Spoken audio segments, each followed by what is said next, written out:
Welcome to the Bass Reeves Gun Club podcast, where we discuss all things firearm and shooting sports. I'm your host, Antonio Hicks, and I'm excited to bring you the latest news, tips, tricks, and historic discussions about guns in the minority community. We are a pro-Second Amendment community of responsibly armed citizens, and we take pride in learning and sharing our knowledge within the community. So whether you're a seasoned pro or just starting out, this podcast is for you. So sit back, relax, and let's dive in. Today's episodes dive deep into a critical aspect of African American history, the complex relationship between Black communities and gun ownership. Throughout time, firearms has represented both a tool for survival and a symbol of oppression. Joining us to navigate this fascinating topic is Doug Jefferson, the National Vice President of the National African American Gun Association, also known as NAGA. I welcome on Doug Jefferson, National Vice President of NAGA. In a discussion of food or bullets, how have we prioritized gun ownership throughout African American history? So in 1892, Ida B. Wells advised that the Winchester rifle deserved a place of honor in every Black home. We say this almost cliche-ish today, but she was serious about this as a personal security approach. So leading off into our first discussion, have we in fact made gun ownership a priority as a community? Well, over the course of African-American history, it's sort of ebbed and flowed how much emphasis that we've put on gun ownership. The firearm for the African-American community has been both a tool for sustainment as far as hunting, being able to gather food and feed a family, but also a tool for security of being able to defend themselves as individuals, but also defend the community as well. And so as different pressures on the community have changed and morphed, ebbed and flowed throughout history, you've seen different emphasis on whether or not African Americans have really embraced firearms ownership. Mm-hmm. I would say in the modern day, there's been an uptick in it within the last 5 to 10 years due to some various changes of pressure. We've certainly been in sort of an upheaval period. Like an increase in gun sales in the Black? Correct. So increasing in gun sales, increasing in gun ownership, increasing in involvement in firearms training and firearms usage, whether it be for self-defense or for competition or for hunting. We're really seeing a resurgence in all of these areas when it comes to gun ownership amongst the African-American community. Now, even though we're at under 30%, do you think the African-American community should make this a priority? As a community, well, personally, I'm a little biased in this, obviously, but I would say yes. I think that the African-American community should make gun ownership a priority. Now, I say that with the caveat of understanding that when it comes to each individual person, each individual household, there are a million priorities that you have to balance as far as like what is most important, what's getting that time, that information. And so that's got to be balanced against everything in life. I mean, there's no one facet of life, whether it's our jobs, whether it's our family, whether it's our community, whether it's whatever, that we can just solely say, hey, that's the only thing that we care about, and we don't make any consideration for anything else, right? There has to be a balance. So I think what should be happening is each individual African-American should look at gun ownership through a proper nuanced and contextualized lens and evaluate how big of a place it should have in their lives and how beneficial it can be. Now, after making those considerations, if it comes to the conclusion that, hey, for me, it doesn't work, okay, that's fine. But I think the consideration should be made by every African-American in every African-American home. Now, why would you say they wouldn't think that it would work? Well, because we kind of had this discussion in the last episode when it came to like gun ownership within the African American community. So you have, once again, we talk about those different pressures and different cultural influences. So, for instance, I grew up in the South, born and raised in Georgia. My family goes back in Georgia generations. Yeah, Georgia boys. I mean, when it comes to us people from the South, yes. Yeah, so I can look at my grandparents and my great grandparents, and they were gun owners. Now, I can speak of when growing up, that wasn't necessarily something that they talked about per se, but it wasn't something that was hidden either. So my grandfather, who recently passed about a couple of years ago, up to the day he died, he kept a shotgun by his bed, and he had a pistol that he kept in the house as well. And I can remember as a child going to my grandparents' house and, playing with my cousins, and we're just, hanging out. And, you go by grandma and grandpa's room and look in there and see like, okay, there's a gun sitting by grandpa's bed. And, I knew what a gun was at the time. I'm probably about 9 years old. So I knew what it was. And, my parents had the conversation about it. It's like, hey, like you see him, just go run up to him and touch him. And my parents were pretty gun agnostic in the sense of they weren't pro or anti in their conversations. It was just more so guns exist. They're this thing that are out there that can be used for good or for bad. It's dependent on who the person is and how they use them. That was a conversation basis. So I remember going to my grandfather and asking him about, hey, so that shotgun there, what's up with that? And his response was, well, I'd keep it there to protect the home from four-legged critters and two-legged critters. And, to my 9-year-old brain, it's like, okay, well, that sounds like a reasonable reason to have a firearm. So I just went off and played with my cousins some more. Right. But that is to say, like, it was just a normal thing. It wasn't taboo. It wasn't seen as this negative. It was just a part of life. Yeah. So that's my background. Now I have friends and acquaintances that they came from a different experience when it came to firearms. Say they grew up in an inner city somewhere up north and in the Midwest. They may have immigrated over here, rather their parents or their grandparents may have immigrated over here from somewhere else in the diaspora. So maybe the Caribbean or from the continent. And their conversation about firearms was completely different. Their parents were very much had negative views about guns. It's like, you don't touch them, they're bad, stay away from them. And then their experiences within their community, they had members of the community that would use firearms in commission of crimes. And then you had police forces that were not very well invested in the well-being of that community and would also harass and abuse the community as well. So the two groups of people that you run into, that had guns, were all doing something negative. But wouldn't it make much more sense to have a weapon then? Well, it would make sense to have a weapon, but you have to think about human nature. So nobody wants to be affiliated with something that is perceived as this negative taboo thing that everyone else wants to stay away from, particularly if it's people within their in-group or those that they claim to be a part of or be accepted by. Right. So if that group says like, okay, this thing is bad and we don't want anything to do with it, you're not really incentivized to have any involvement with it, even if you have a genuine interest, because most of the people that you're going to talk to in your group are going to shut down that conversation. That's even the people that you're closest to, that you trust, be they parents, be they mentors, be they whoever they may be.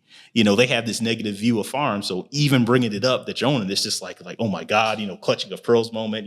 Who are you? I don't know. You just get all of these negative reactions. So you're not really incentivized to go beyond that.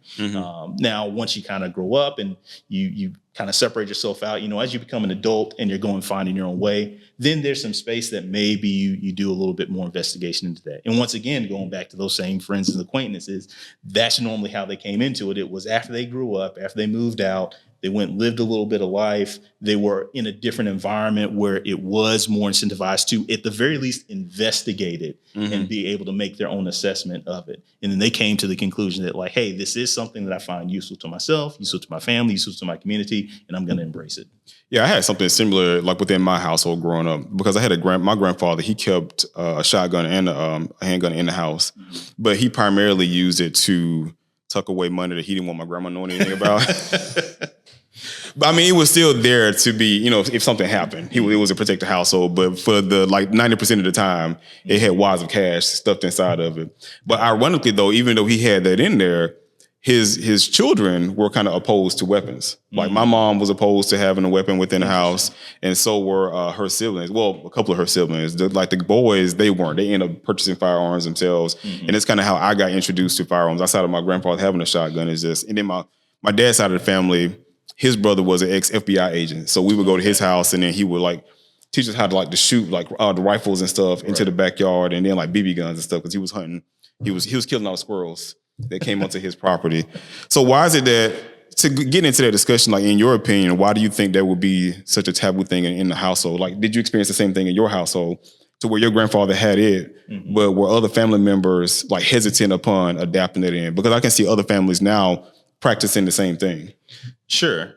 So within my household growing up, like I said, my parents were pretty gun agnostic. So they told us about what guns were, said, hey, they're this thing that exists. They can be dangerous if used incorrectly. They can be harmful, but it comes down to what your intent is and whether you're, a good person acting in good faith or a bad person acting in bad faith. What about your other family members? Other family members, not really a lot of conversation about firearms, Okay. particularly on my mom's side. Because once again, my mom and all my aunts and uncles, they grew up in the same household, so they knew about firearms. I think maybe one of my uncles he owned a pistol, but once again, there wasn't a lot of talk. It was just this thing that was there. It was just a normalized.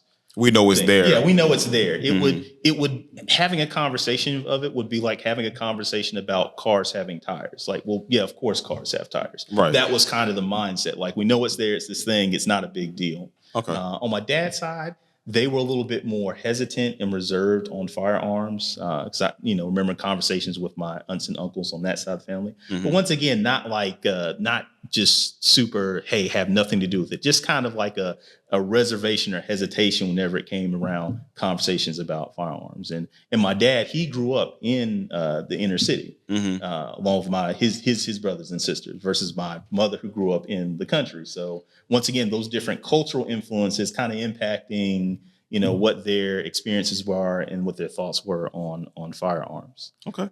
So what type of people within our community have historically prioritized owning firearms, in your opinion? So historically, in our community, of course, those that were more rural backgrounds. So if they lived on farms or lived in some type of more rural lifestyle. You have to remember the historically African American community has been a very rural community, and that is because so many of our ancestors were brought over here and enslaved in the southern United States. Right. So, in that enslavement, work in the fields, but also, believe it or not, some involvement in hunting and usage of firearms as well. Now, under very, very restrictive conditions, but you did have individual enslaved people that came out of the institution of slavery that were very highly competent with firearms because they were, the person that went with the master and his crew on the hunt to go, kill foxes or hunt pigeons or ducks or whatever the game was. And of course, once again, under very, very tightly controlled means that they have access to those firearms, but, they were very good at using them.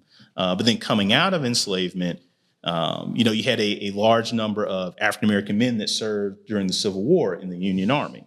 And so they saw the value in having those firearms because only then were they able to fight for their freedom effectively against the Confederacy, and then becoming fully fledged citizens of the United States and having access to all the rights and privileges the United States Constitution is supposed to afford all United States citizens, which was inclusive of African-Americans at the time once the passage of that 14th Amendment. You had this real eye-opening moment of embrace, like, hey, these are rights that we really need to exercise. One thing about the enslaved people coming out of the institution of slavery is that we took the Constitution, the words in it, very literally. So if it literally said, this is what you're supposed to have as a citizen, we'd be like, hey, we're supposed to have that. And so going back to those Union soldiers, they saw the benefits of having those rights. And the two that were most highly demanded by those groups were the right to vote, because the right to vote allows you to have a say in your community, to choose your representation and choose the policies and laws that govern you, but also the right to bear arms, which allows you to protect yourself and protect your community from those that would try to inhibit on your the franchise to vote and other rights and things that you're guaranteed under the United States Constitution.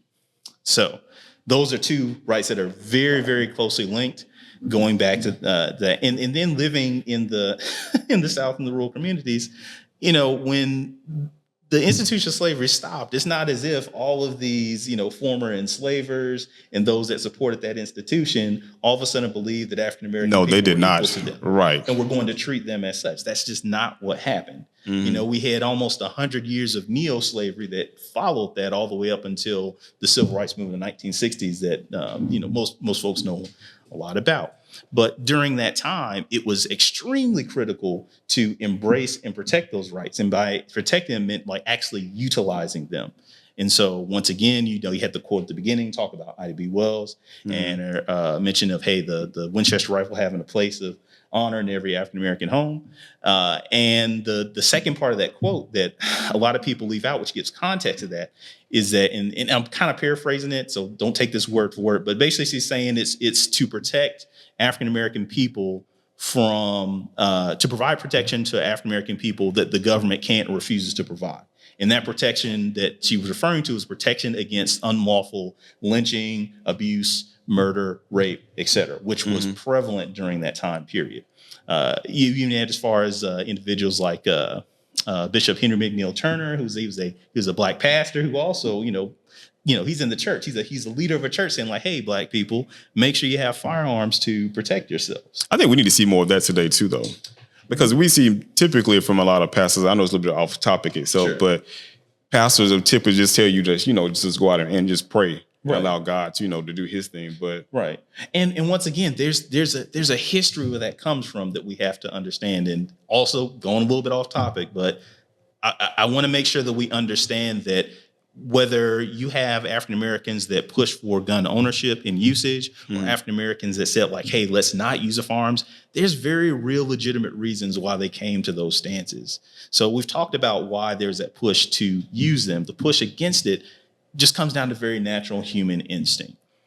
African American people that use firearms to protect themselves, if you're using those firearms to protect themselves, that means that there is a non-zero chance that perpetrator that comes from the white community to abuse, to kill, to rape, to murder is going to get injured or die. And those white people were not going to accept that. They were going to do everything in their power to make an example of that black person who dared to raise their hand in self-defense to defend themselves in their community and harm a white person. And that's when you would see some of the most horrific cases of lynching where, the bodies are burned and mutilated, the genitals cut off, pieces of the body kept as souvenirs, and the whole town comes out to look and watch. That was to make an example, to say like, hey, if you're going to stand up for yourself and not allow us to abuse you, this is what's going to happen to you. So it comes from a place of fear. It comes from a place of fear, exactly. And so naturally, parents, mothers, fathers, they're going to say, hey, you know what? I don't want you anywhere near this because I don't want you at increased risk of abuse. Yes, it's bad. Yes, you're spat on. Yes, you look down and let you push on, but at least you're alive. And then that goes into, once again, as we progress out of slavery and we have African Americans moving into those inner cities, and we see some of those, abuses and excesses of those police forces acting in a lot of times in the same manner as some of those slave masters that, their grandparents and great grandparents experience that same type of mindsets. It's in like, hey, look, I know it's bad. You're being stopped and frisked, pushed up against the wall, beat up and tripped or whatever, but at least you're not dead. But is there a way to truly live? Like if you always live in a place of fear and discomfort and afraid of the people coming around you, is it truly a way to like enjoy life? No, there is no enjoyment there. That's just surviving. And a lot of our history as a community has just been that of survival, not truly living. We're finally in the last, I would say, 3 to 4 decades, probably I'd say my lifetime, essentially really getting to a place where African Americans are saying like, hey, look, we want to be able to live, not just to survive.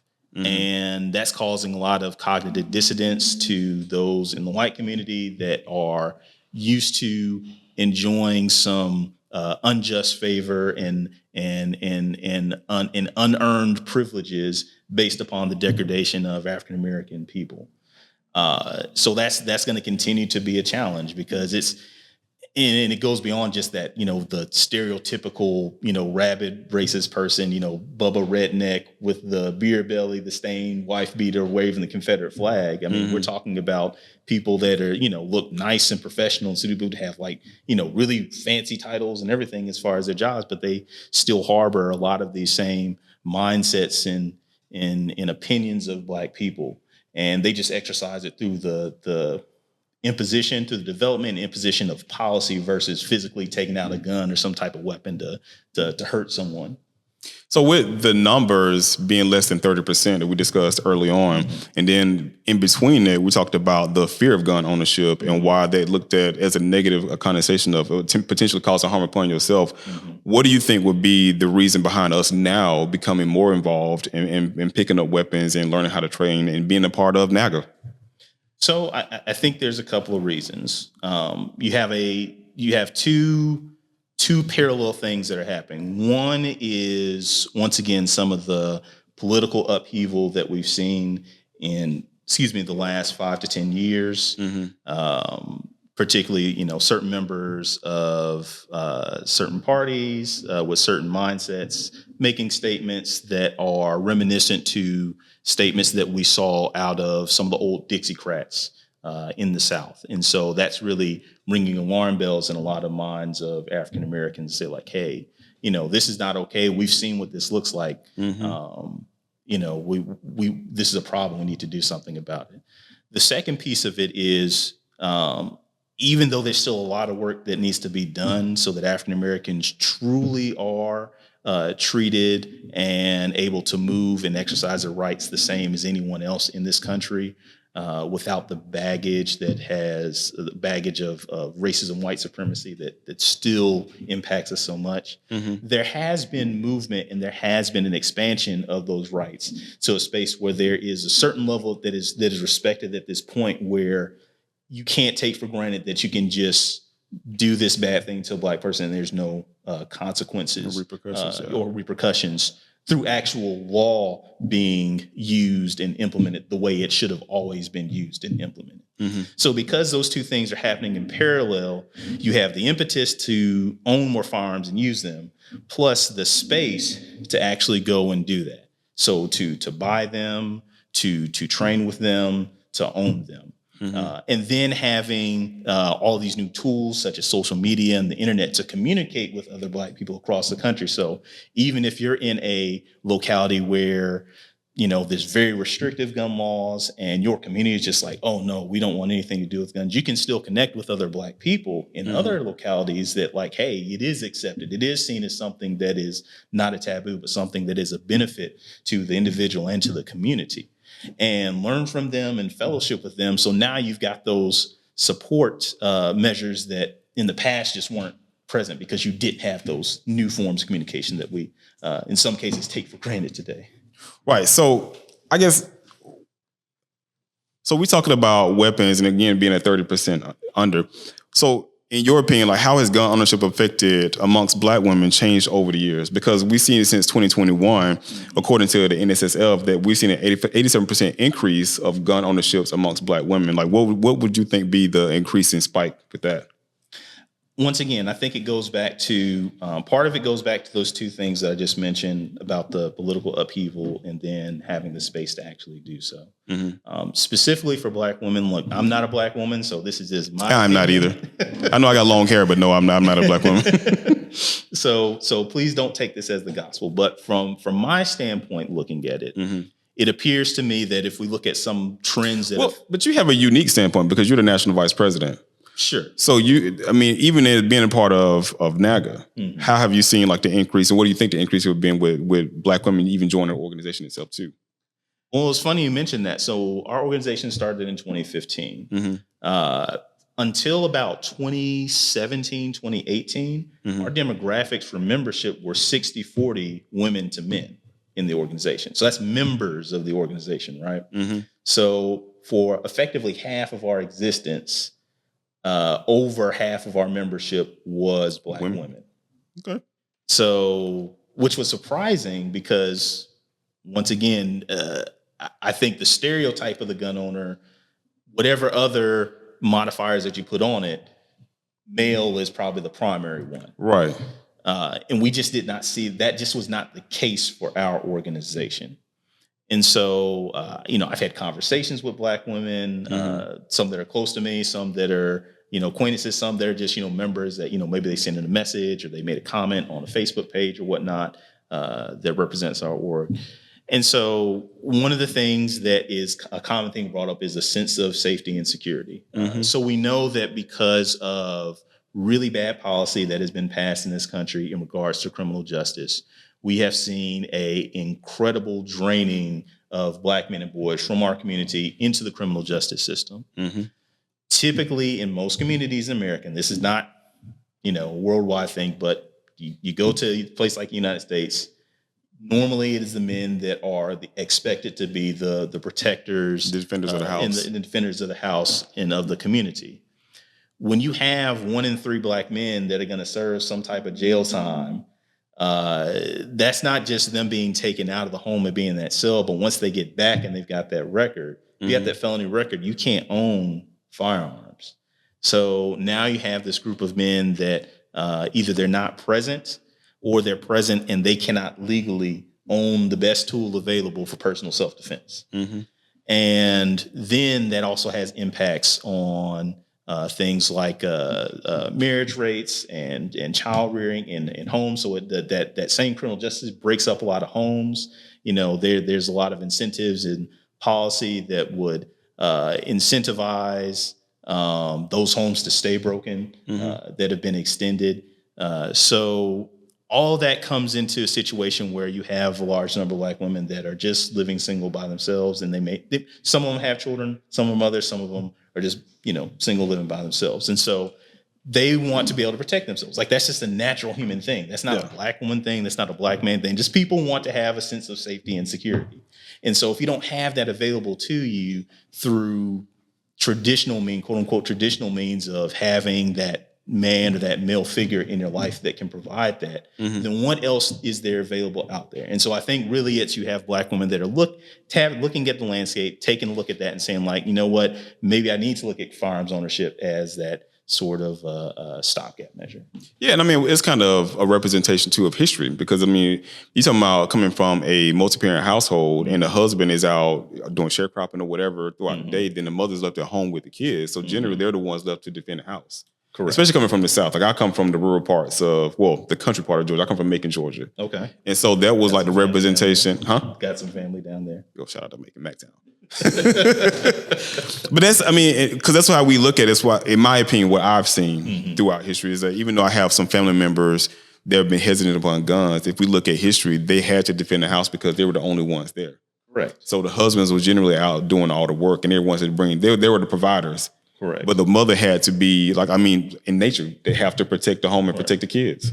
And even looking back in my own family, I've had stories where my mother has told me where her grandmother and grandfather, they taught her parents and, her uncles and aunts about firearms ownership and being able to use it, particularly the aunts, because that same thing, hey, they have expectation that the man's going to protect, but the man's not going to be there all the time. Right. If he's away working, and then once again, we're talking about the rural South. We're talking, that Reconstruction era. There was a lot of, former slave masters, just, angry, bitter white men that want to come by and they want to cause havoc and be that, taking the woman and raping her or going out and trying to lynch the man later that night.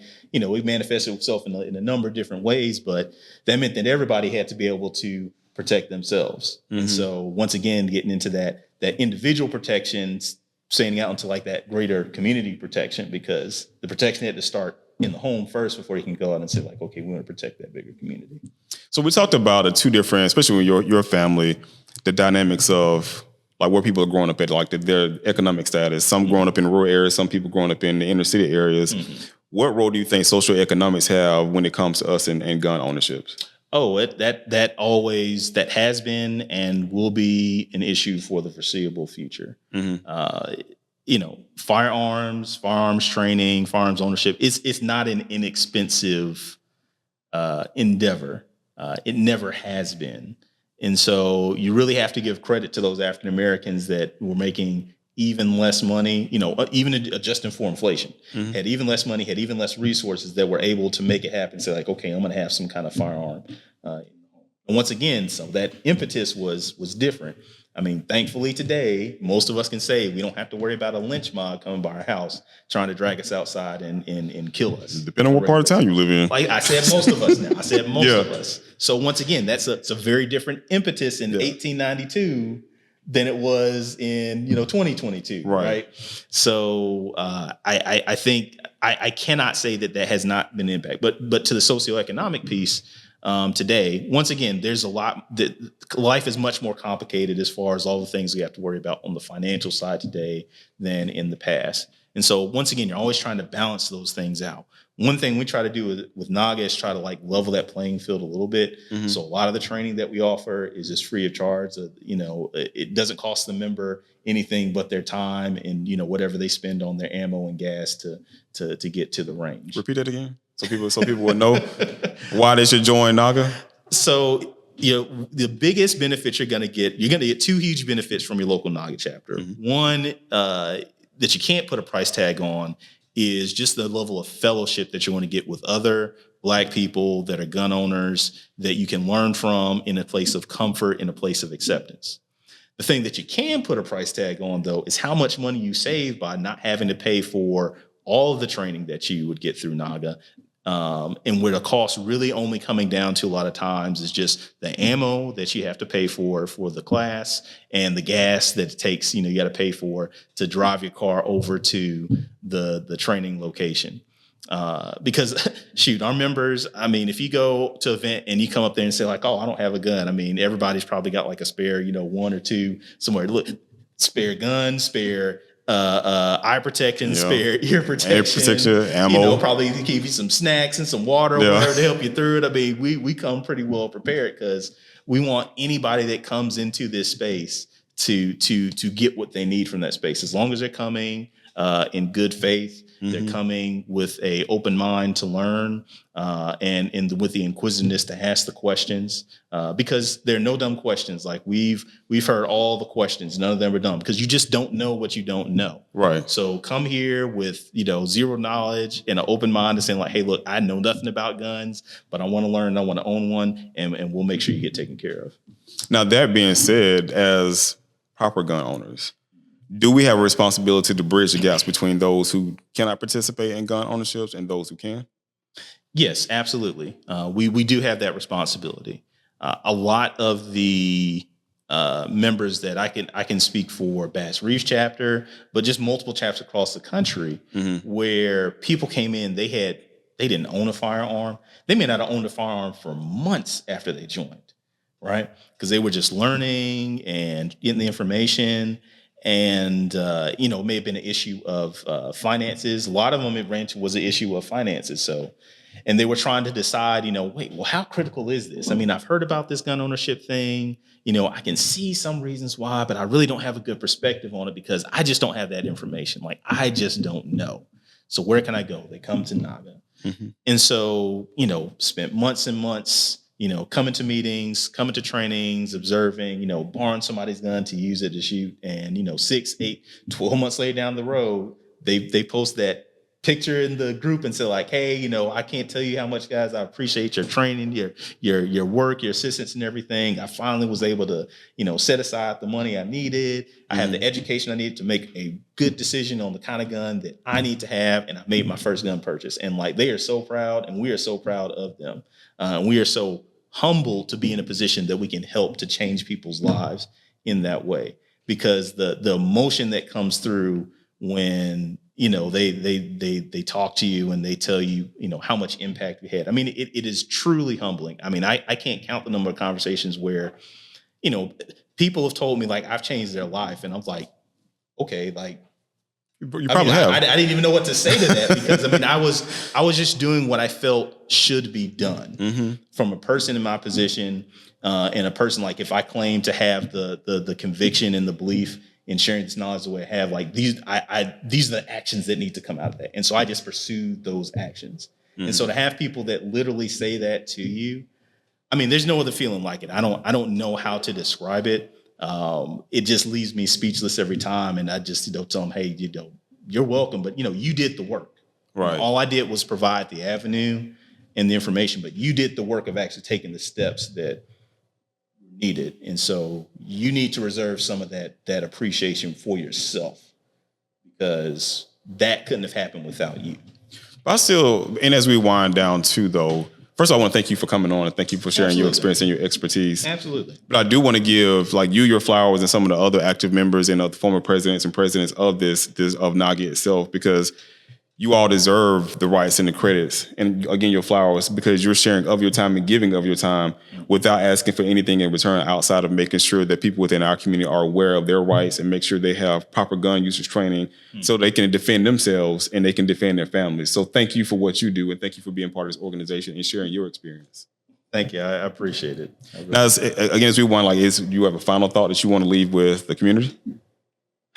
I guess my final thought would be this. To all those out there, if you are not a gun owner, if you had any inkling of thinking, hey, maybe I want to try gun ownership, maybe I just want to investigate what does it mean to actually use a firearm, and you don't feel that you've ever had a place where you could do that, NAGA is that place.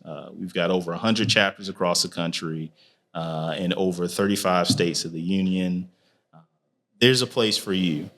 We've got Facebook groups. We've got Instagram pages.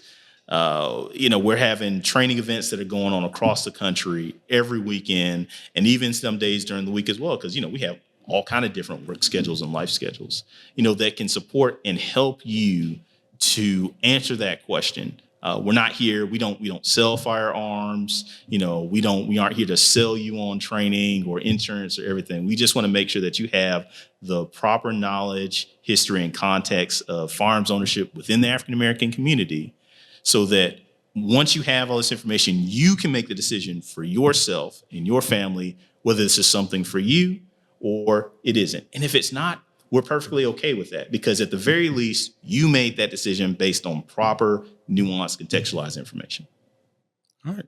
Well, I want to thank you again, and I want to thank you all for tuning in to this week's episode. Make sure you go back and listen to our previous episode where we did talk about, we had Kia Glenn that was here talking about Black women and Black gun ownerships and why it was important for her to get involved. And she's also a gun instructor as well. So make sure you turn on your notifications bell. You hit that subscribe button so you know about all the events that's taking place within the Bass Reeves community. And then follow us on all of our social media platforms so you can get involved and you can become a part of this gun culture where we try to train you and teach you the right things and how to handle yourself within gun ownership. So thank you all for tuning in. Thank you again, Doug. Absolutely. And until next time. Thank you for tuning in to this week's episode of the Bass Reeves Gun Club podcast. If you enjoyed this episode, please share it with your friends and family.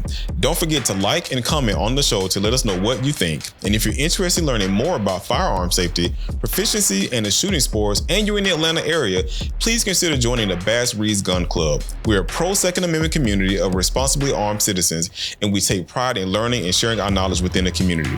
You can find more about us and how to join at bassreevesgc.com. That's Bass Reeves, G as in Gary, C as in cat.com. Remember, stay fearless, knowing no master but duty. I am Antonio Hicks, and it's been my privilege to produce and edit this podcast, bringing these important conversations to life. But the conversation doesn't have to end here. If you're curious about more stories and insights in the avenue of politics, technology, and gaming, I invite you to join me on my own podcast, PTG TV. On PTG TV, we dive deep into a variety of topics, exploring the intricacies of our world with a mix of humor, seriousness, and everything in between. It's a space where we challenge norms, celebrate diversity, and foster a community of curious minds and open hearts. You can find PTG TV on all major podcast platforms like Spotify, Apple Podcasts, and Google Podcasts. Just search for PTG TV and hit subscribe. All opinions expressed by the podcast hosts, participants, and creators are their own and do not reflect the opinions of NAGA, the Bass Reeves Gun Club, which is the Atlanta chapter of NAGA or affiliated gun ranges, gun clubs, or companies.